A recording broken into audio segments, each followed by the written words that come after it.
Masuk perguruan tinggi negeri atau PTN favorit memang menjadi impian para kaum putih abu-abu yang ingin melangkah ke jenjang perkuliahan, bukan? Selain pemilihan jurusan yang tepat, tentunya mengetahui biaya pendidikan di kampus tujuan juga tidak boleh disepelekan loh Sobat AdSense. Yuk langsung saja upgrade pengetahuanmu di AdNow, AdSense Knowledge.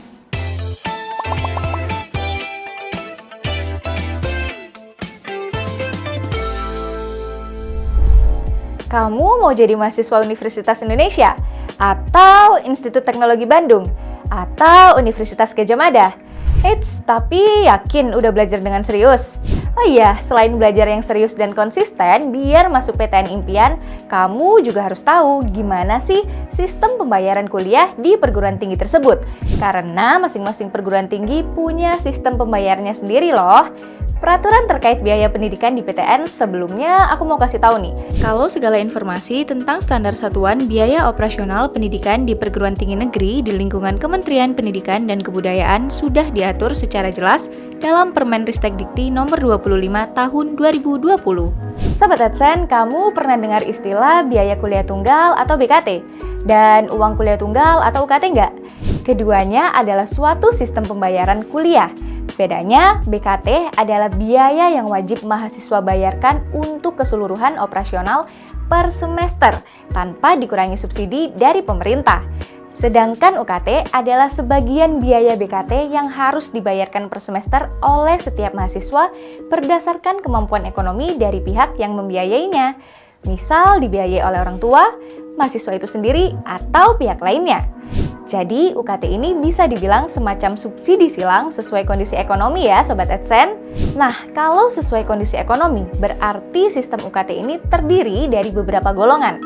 Semakin tinggi golongan, maka semakin tinggi juga biaya yang harus dibayarkan. Terus gimana? Caranya kita tahu kita itu golongan UKT yang tinggi atau yang rendah? Kamu harus tahu dulu, sistem pembayaran UKT ini hanya berlaku bagi mahasiswa yang lolos melalui seleksi SNBP atau SNPTN dan UTBK atau SNBT. Kalau kamu lolos melalui kedua seleksi tersebut, nantinya kamu akan mengisi formulir yang berisikan gaji atau tunjangan, jumlah luas tanah atau rumah, dan banyaknya kendaraan yang kamu miliki. Selain itu, di formulir juga tertera pengeluaran keluarga. Dan gak lupa penanggung jawab biaya kuliah kamu. Formulir ini harus kamu isi sejujur-jujurnya ya. Pasti sekarang kamu bertanya-tanya, kalau mahasiswa bidik misi gimana? Tetap bayar UKT juga nggak ya?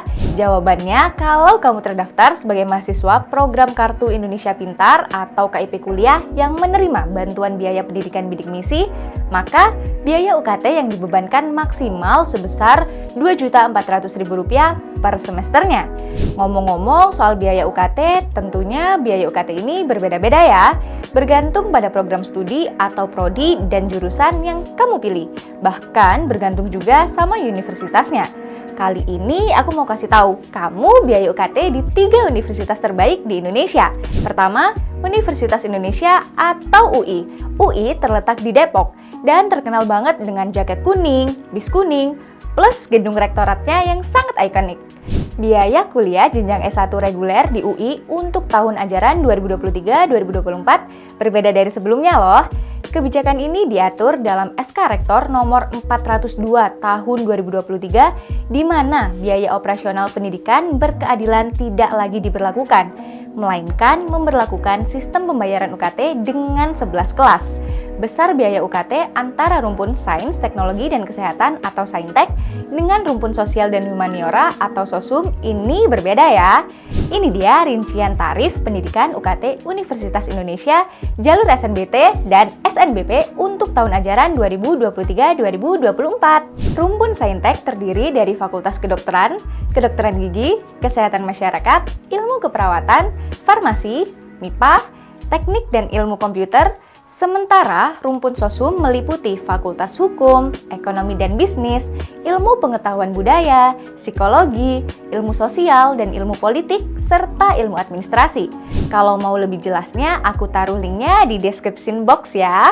Sobat AdSense, UI juga menyelenggarakan penerimaan mahasiswa baru melalui jalur mandiri, yaitu melalui seleksi masuk UI atau SIMAK UI, serta program pemerataan kesempatan belajar seleksi jalur prestasi atau PPKB SJP. Oh iya, UI juga membuka seleksi talent scouting dan SIMAK UI KKI untuk jenjang S1 kelas internasional. Nah, sekarang pertanyaannya adalah bener nggak sih kalau seleksi mandiri itu membayar uang pangkal atau uang gedung? Ya, benar. Uang pangkal atau uang gedung itu dibayarkan oleh beberapa kategori mahasiswa, yaitu yang pertama, mahasiswa asing. Yang kedua, mahasiswa yang masuk melalui jalur mandiri. Yang ketiga, mahasiswa kelas internasional. Dan yang keempat, mahasiswa yang masuk melalui jalur kerjasama. Oke, berarti terjawab ya, kalau seleksi mandiri membayar uang pangkal atau uang gedung. Lanjut ke universitas terbaik kedua, yaitu Universitas Gadjah Mada atau UGM yang terletak di daerah istimewa Yogyakarta. UGM secara resmi menerapkan sistem pembayaran kuliah UKT untuk mahasiswanya yang masuk melalui jalur seleksi nasional berdasarkan prestasi atau SNBP, seleksi nasional berdasarkan tes atau SNBT, dan ujian mandiri UGM atau UM-UGM. UKT di UGM digolongkan menjadi dua kategori nih. Yang pertama, UKT Pendidikan Unggul UGM, dan yang kedua, UKT Pendidikan Unggul Bersubsidi UGM. Tentunya keduanya didasarkan pada kemampuan ekonomi kedua orang tua atau penanggung jawab biaya pendidikan mahasiswa. Sama seperti UI, kemampuan ekonomi dievaluasi berdasarkan dokumen-dokumen yang telah diupload oleh calon mahasiswa setelah dinyatakan diterima dan melakukan pendaftaran ulang. Secara umum, biaya UKT pada setiap program studi berbeda-beda ya Sobat AdSense. Tenang aja, kalau kamu mau tahu rincian biaya UKT tersebut, kamu dapat dengan mudah mengaksesnya di sini. Sebagai bentuk kepedulian UGM terhadap calon peserta dengan kemampuan akademik tinggi, tapi terkendala keterbatasan ekonomi, UGM membuka juga jalur seleksi penelusuran bibit unggul tidak mampu atau PBUTM. Pastikan kamu tahu persyaratannya dengan baik ya. Tenang, aku cantumin link persyaratan rinci untuk jalur seleksi ini. Nah, khusus kamu mahasiswa yang masuk melalui ujian mandiri UGM atau UM-UGM, aku mau ingetin nih, kalau kamu memiliki kemampuan ekonomi baik akan dikenakan biaya pendidikan tambahan yang disebut dengan Sumbangan Solidaritas Pendidikan Unggul atau SSPU sebesar 30 juta rupiah untuk bidang ilmu sains, teknologi dan kesehatan, dan sebesar 20 juta rupiah untuk bidang ilmu sosial dan humaniora. Kita lanjut ke universitas terbaik ketiga, Institut Teknologi Bandung atau ITB. Kampus Ganesha ITB yang terletak di Bandung ini terkenal akan konsep arsitekturnya yang sangat indah. Seleksi masuk ITB ini ada beberapa jalur, yaitu SNBP, SNBT, dan Seleksi Mandiri ITB atau SMITB. Di ITB, jalur SNBP terbagi menjadi dua, yaitu SNBP Peminatan dan SNBP Non-Peminatan. Bedanya apa ya? Kalau SNBP Peminatan, kamu dapat memilih program studi yang kamu minati secara langsung dengan catatan ITB tidak memperbolehkan kamu untuk pindah program studi dengan alasan apapun. Sementara pada SNBP Non-Peminatan, kamu pada awalnya hanya memilih fakultas saja untuk kuliah di ITB. Lalu 2 semester awal dalam 1 tahun perkuliahan akan diadakan kuesioner pada setiap akhir semester. Hasil kuesioner ini akan dijadikan sebagai database pilihan program studi yang kamu minati.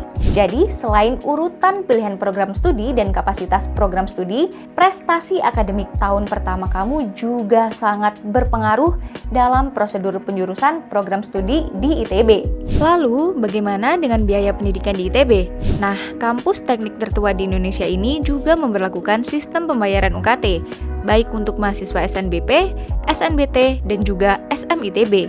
Untuk mahasiswa SNBP dan SNBT, UKT digolongkan menjadi 2 kategori, yaitu fakultas atau sekolah bisnis dan manajemen, dan selain fakultas atau sekolah bisnis dan manajemen. Lalu UKT untuk mahasiswa yang masuk melalui jalur SMITB bagaimana? Apakah sama?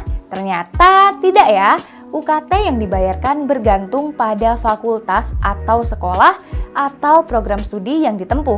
UKT ini digolongkan ke dalam beberapa kategori, yaitu fakultas atau sekolah pemrograman studi FMIPA atau IPA, dan SITHR, meteorologi dan oceanografi atau FITBG. Selain meteorologi dan oceanografi, sekolah bisnis manajemen, dan selain fakultas atau sekolah lain di ITB. Nah, terdapat ketentuan terkait UKT, di mana seluruh calon mahasiswa yang diterima di ITB melalui seleksi mandiri ITB atau SMITB dikenakan biaya pendidikan UKT per semester dengan nilai sesuai UKT 5. Sementara pemberian UKT 4 diputuskan ITB berdasarkan kemampuan ITB dan juga hasil verifikasi atas permohonan calon mahasiswa yang dilakukan pada saat pendaftaran ulang mahasiswa baru ITB.